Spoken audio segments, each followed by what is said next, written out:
Hello there, right here, and today guys, we got some new updates. First up, we'll be looking at the new boat chest for 1.19. Then I'll be showing you guys some cool tricks you can do with these new items. So make sure you hit that like button as well as subscribe, and let's get right into it. First up, we'll look at the Bedrock Edition beta for 1.19 Wild Update, which brings us the new boat chest. Let's go check those out. So here's all the current boat types. The Netherwood don't have boats, and they also don't have the mangroves and bedrock yet, so you don't see those. Now, as you imagine, these are crafted just by putting a chest and boat together in the crafting grid. So if we go ahead and place one into the water, they kind of sit just like a normal boat. They got a chest here. If we right click on the chest, but instead it's making us ride the boat. Can't really turn around. Let's see if we open up our inventory.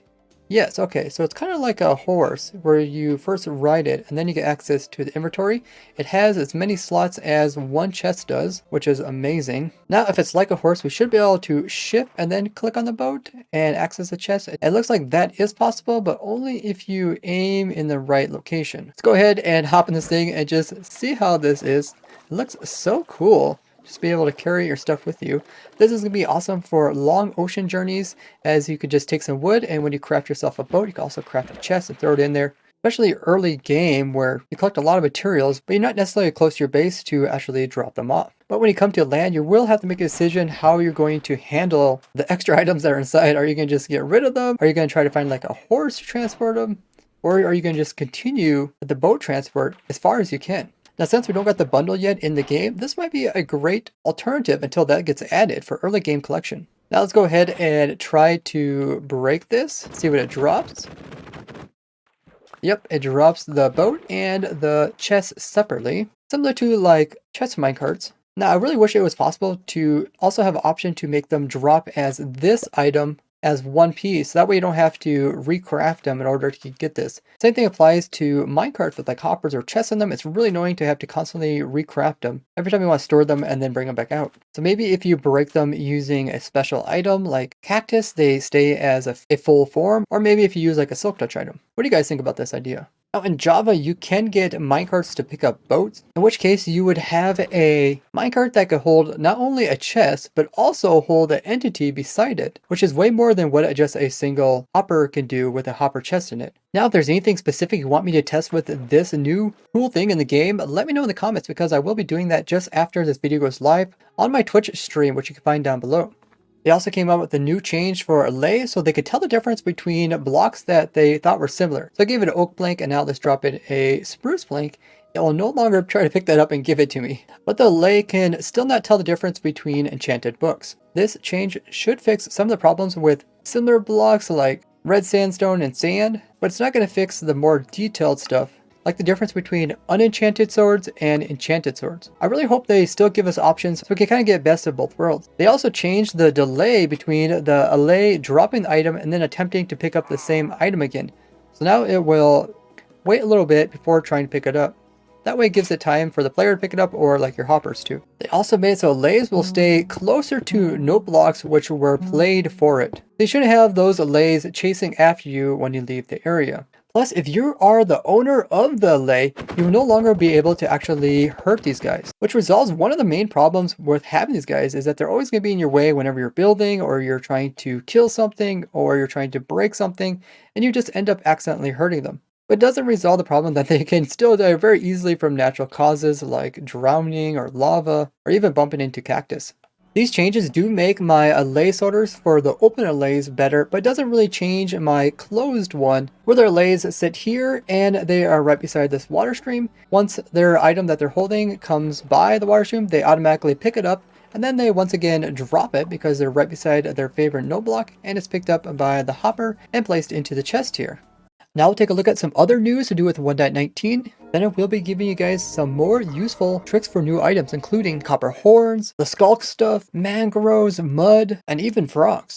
Now, one of the developers of Minecraft, Henrik, notes that the goat horn, as well as the copper goat horn and its features, which were released in the latest Bedrock beta, is just experimental, and it might not actually make it in as part of 1.19. But they are looking for feedback on what do you guys think about it. Personally, I don't really know much about music, so I find it a bit odd that there is so many different weird noises that these can make. But besides that, there's not a lot of other features that they have. Typically, when new items are added into the game, they have multiple uses, spanning even across different types of Minecraft communities, such as it might have a redstone use, but it might also have like a map maker use or a builder's use. I had a few comments mentioning that the horns could maybe be blown and the different noises could produce different signals to the skulk sensor. So you can use like a special horn to open up your secret base door. But what do you guys think about this? Do you have any cool ideas? They also made another announcement with the copper horn saying that they don't have any plans for any additional changes for it. So I really hope they reconsider and try to add more life for it. Now, some of you guys suggested that dispensers should be able to automatically play horns. That would be pretty cool, especially since like note blocks can be played using redstone. But currently you can see that it doesn't work, it just drops them off. So using a horn near a skulk block, the sensors don't actually detect anything. Now in the previous Java snapshot, you were able to silk touch all the different types of skulk blocks using a silk touch hoe. But for some reason now the shrieker doesn't drop anything.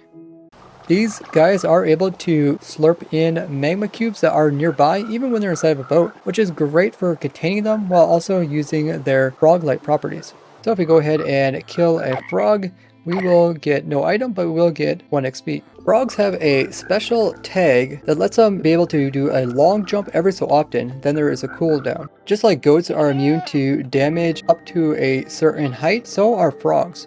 Frogs do count to the passive creature mob cap, which you can see on the left hand side. As they add more, the number goes up. Watch all these frogs come bouncing out of this hole. Pretty amazing how high they could jump. And the max distance which frogs can jump to is 12 blocks away. An easy way to trap the frogs is just by having them fall onto some slime where they're not able to jump back out. You also can attach frogs to leads and carry them around while you're flying with Elytra. Poor froggy. SemiBoy looked at the Minecraft code and seen that there is a special tag for lilypad as well as drip leaf. And that is frog prefer to jump to, which means the frogs will try to jump to this rather than other stuff. There the frogs go right onto it. Very cool. The frog spawn is 1.5 pixels tall, but it doesn't collide with the players who can't stand on it like carpet. You can place the spawn onto waterlogged blocks, even if the water doesn't show up. It also can't be waterlogged, it just breaks off. If you try to push it with a piston, it also breaks. But if you put a solid block underneath, it'll break it. And when you put the frog spawn on your head, it looks like you have a whole bunch of eyeballs sitting above it. Oh, that was bad. Looked like the tadpoles when they hatch actually got stuck inside of blocks, which is probably a bug. And Semi checked the code for the amount of tadpoles which are produced by the spawn eggs is between 2 and 5, which is quite a bit less than the Bedrock edition. Axolotls will go after tadpoles and kill them. Tadpoles in the Java edition aren't actually pushed along with the water current, unlike Bedrock edition.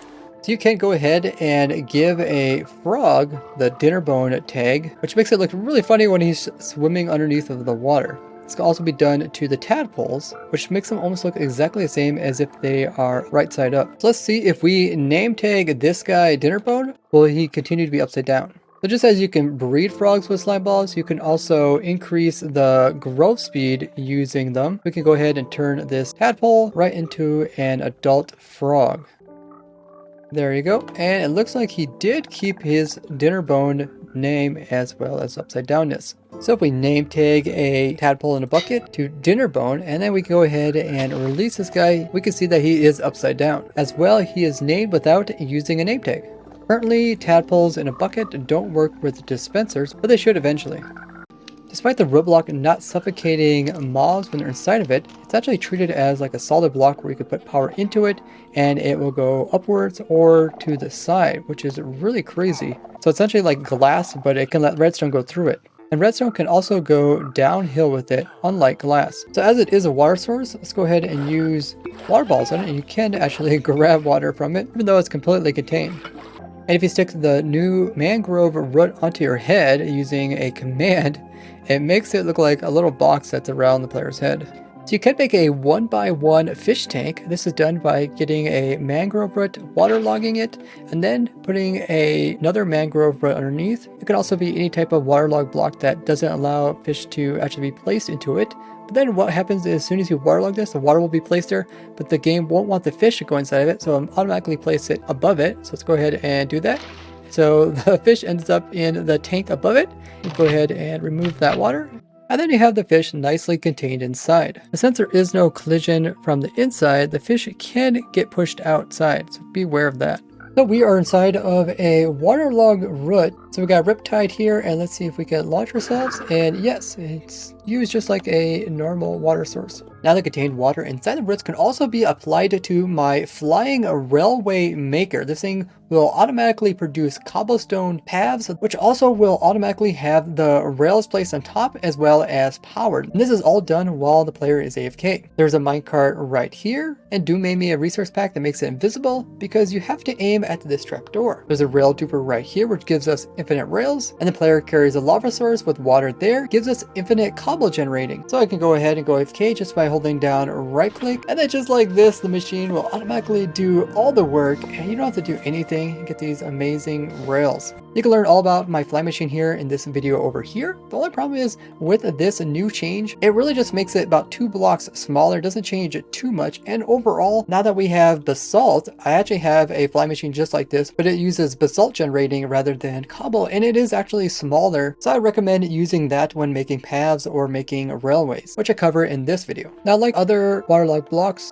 the waterlogged roots are resistant to most explosions, except for the Wither's blue skulls, which can destroy anything, including water. There is currently no way that you can actually dry out the mud block currently, but eventually you're supposed to be able to use this method here with mud, dripstone point, and then it should turn that into clay. Now you can convert the mud back into dirt if you grow a propagule on top of it, and when this grows into a tree, it actually converts it into a dirt block. But other sapling types cannot be planted on this. Now, just like soul sand, the mud block actually has a slight hole, even though you visually can't see it, which actually allows projectiles to go through it. Now head over to my Twitch live stream with a link down below, where I will be looking for new uses with all these new changes. Or check out this playlist all about complex machines and farms for Minecraft. Or this one about rare mobs you can get in your very own survival world. I appreciate all you guys' support. Thank you everyone who hit the like button as we reach some big milestones, and I will see you guys all in the next one. Bye bye!